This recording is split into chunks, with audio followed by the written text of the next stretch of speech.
If you've got a 2015 or newer Mustang and your washer fluid isn't spraying like it's supposed to, one of your nozzles might have come loose, and that's pretty easy to fix.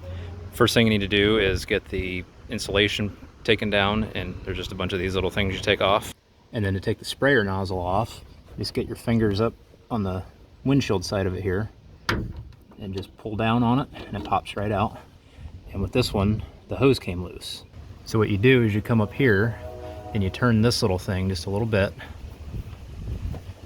and that pops right out. Drop the hose down, shove the hose back into the spray nozzle, get that pushed back up in there, come back up here, get this stuck back in,